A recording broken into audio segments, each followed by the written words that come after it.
Hello everyone, my name is Christian. Welcome to my hobby blog. Today we are doing a review for episode 3 of the Lord of the Rings Rings of Power TV show from Amazon Prime. I am feeling a little better about the series overall already. Today is September 19th. I should just go ahead and say that. That way, for anybody who is kind of going through my episodes, will kind of know what context this episode is under. I ended up not rewatching the first 2 episodes. I had a plan in mind to do that, to rewatch all the episodes in the lead up of the next episode, but I really did not feel like it. After the first 2 episodes, I thought episode 2 was just okay. I love the Dorvin storyline and the Harfoots, and Galadriel was just really just fine. And specific to this episode, though, for episode 3, I enjoyed it a lot more. In the beginning, there were a lot of kind of issues I had with the dialogue. I thought it was very simplistic. It was not, I don't want to say that deep, because there were a few things that felt like somebody wanted to hide it, but for the most part, it just felt like the dialogue was in service to progressing the story. We didn't really get many just good dialogue, and I just want to compare this show with another Amazon Prime show, The Wheel of Time, because the dialogue in The Wheel of Time, I think, is kind of on the other end of where the Rings of Power dialogue is, where the Wheel of Time just has really great dialogue throughout the entire season. Maybe not the last 2 episodes or so, because COVID happened and the main star left right before they began shooting again, so it kind of got mixed up there. But outside of that small little issue I had, I really enjoyed this episode a lot more than episode 2. Everything with Galadriel was just so much better this episode, I thought. There were a few points, like when she meets the Queen of Numenor, because we finally go to Numenor, which is the really famous island that the elves gave to the race of men, and that's where Aragorn is descended from, is the line of kings of Numenor, and that's why they have extended life.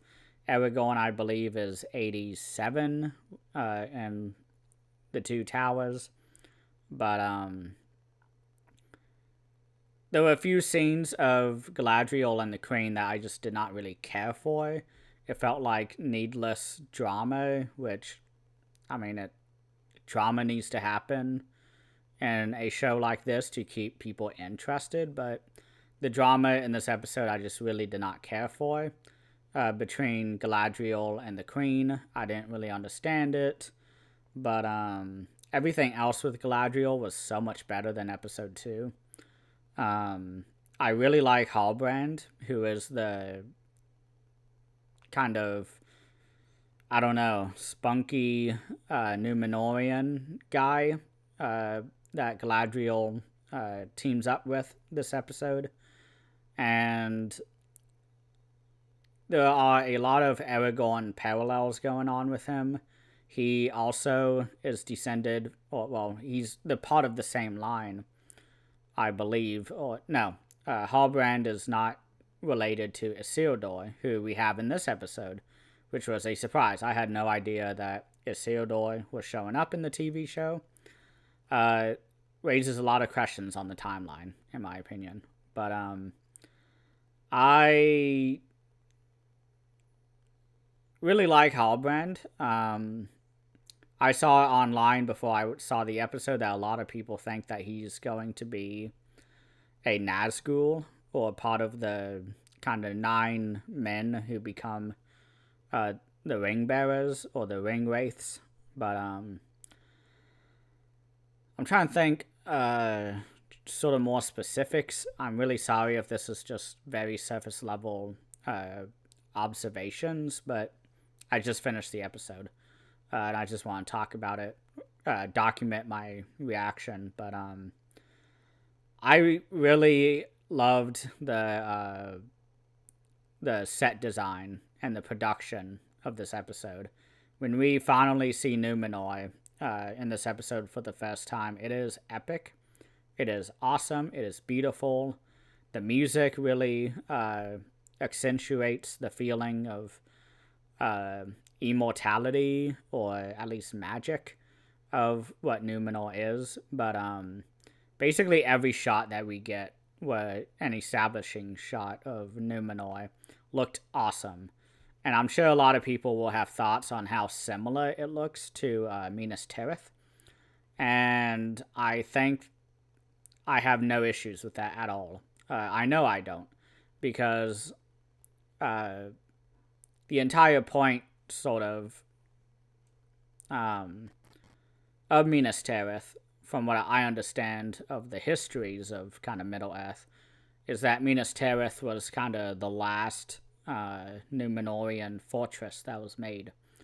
And it was made as a reaction to Sauron, which there's a lot more going on with Sauron in this episode than in previous episodes. Episode 2 barely even mentioned him. Episode 1 was definitely all about him, but spoilers, we do not see him on screen in his elven form. And that was definitely my favorite part of the episode. It was nice that they are just doing that now. I kind of had in my head that we wouldn't even see Sauron, or we wouldn't even know Sauron was around until the end of the season, because the show is going to be outlined, or has been outlined, as a 5-season television show. And I was very nervous that that was going to be the end of the season, but I am very gifted in that he showed up in the end of this episode, of episode 3. That was absolutely wonderful. I hate to say it, but it subverted my expectations. I hate that saying so much, because that phrase has been used by many CEOs and showrunners of very specific shows as the main reason that they have made changes to things. But Elrondir, the elven guy who got captured last episode by the orcs, he is so much better this episode. I am actually invested in his storyline. He is now a tree digger guy, and along with a bunch of other servants and slaves that the orcs have kidnapped, and the orcs are creating a giant tunnel system, basically, going from, I don't know from where, but it goes from one faraway place to the other, and it's sprawled out everywhere. And the orcs looked fucking awesome. In this episode, I really enjoyed the design of them. I have hiccups, so I apologize if it comes out. But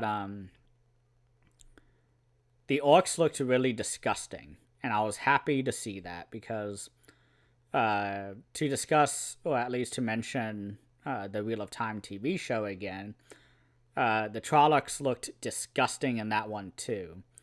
Except the orcs are not as kind of bestial as the Trollocs. But they had the moments. We have a warg attack towards the end of the episode when Elrondir and a few other elves tried to escape. And they bring out a warg, and it tears flesh a lot for quite a bit. This was kind of the part where I was like, okay, it's getting a little violent here, but I try to ignore that thought as it was coming in my head, because I know that this is kind of naive to think that there wouldn't be any blood in this type of TV show in the age of television that we're in now. But I liked the warg. I thought the CGI wasn't the best on it, but I would rather it look lackluster like it did. and have everything else look really amazing. The costume design in this episode with the Queen of Numenor, with all of the gods in Numenor, the orcs, of course, the costumes were just phenomenal. I really noticed this episode. The just very unique, very beautiful designs that each character had in the costumes. And I kept getting distracted. Maybe this is why I didn't like the little drama between the Queen and Galadriel in the beginning of the episode, because I was just looking at the Queen's costume and looking at her crown, and she has all these jewelry, necklaces, she has earrings, everything, and they looked great. I was very happy that Amazon Prime immediately went to near 4K quality. But there's a lot to enjoy about this show now for me. The set design, the costumes, what's it called? I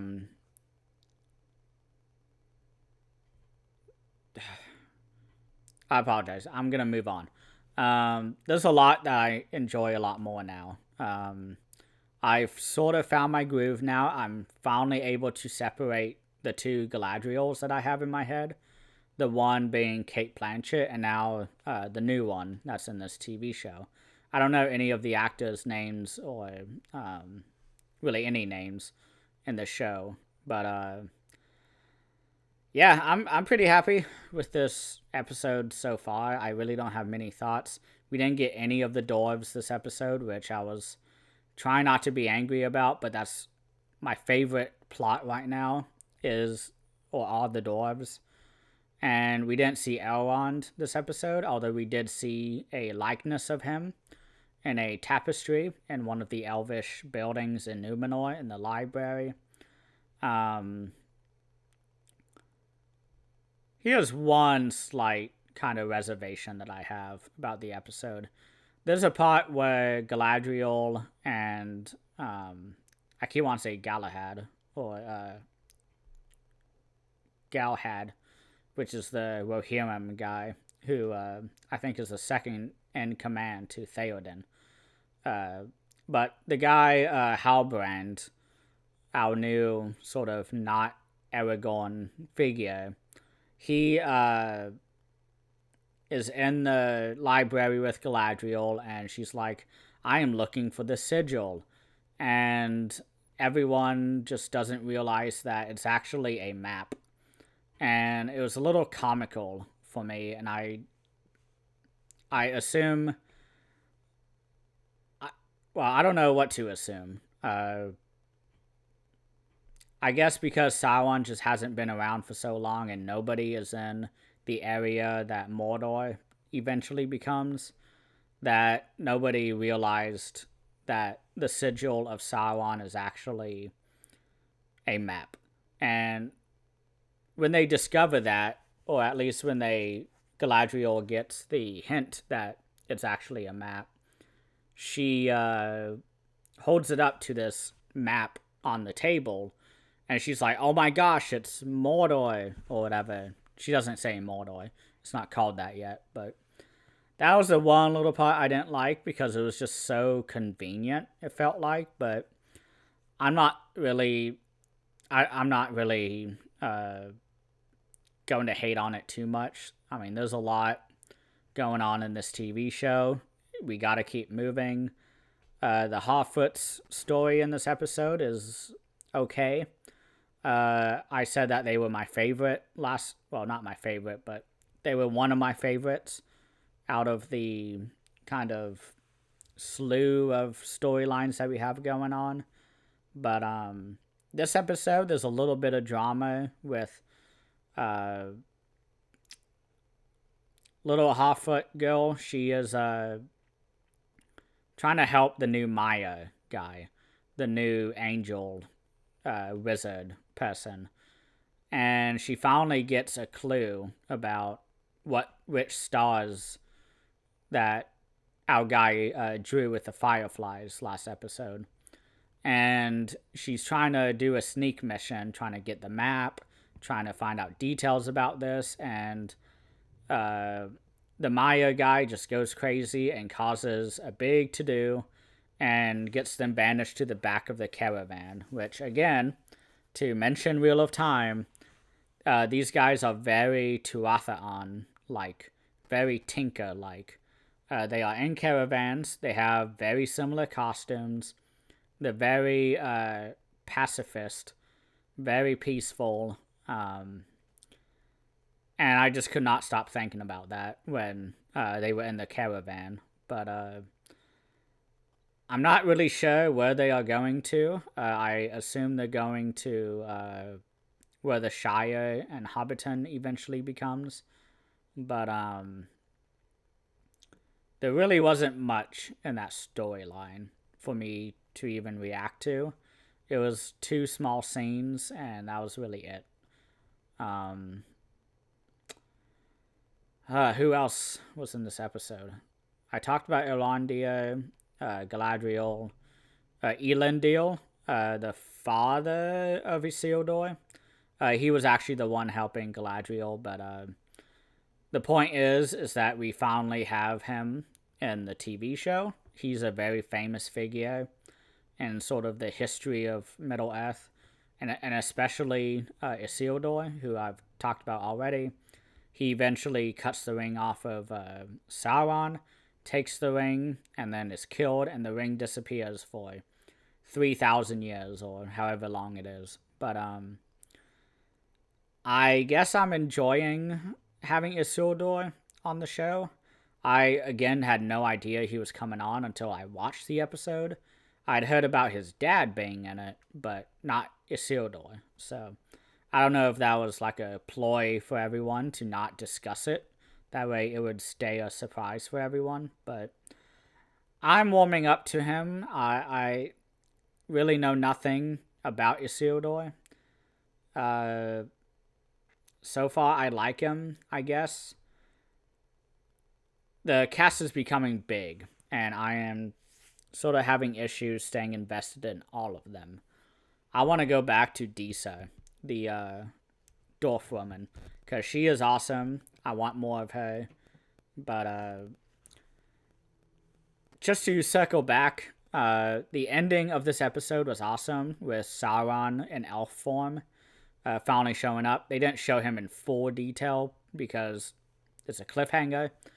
For those who don't know that it's him, that'll be fun for people in the next episode, episode 4, I guess. But for the most part, I'm back on the bus. I really enjoyed this episode. I just hope it stays this way, and if not, better. I apologize for not many reactions, but I'm enjoying it. I'm happy that's the case. Thank you all so much for watching, and please comment what you think about the show and which plot lines you like. Have a great rest of the day.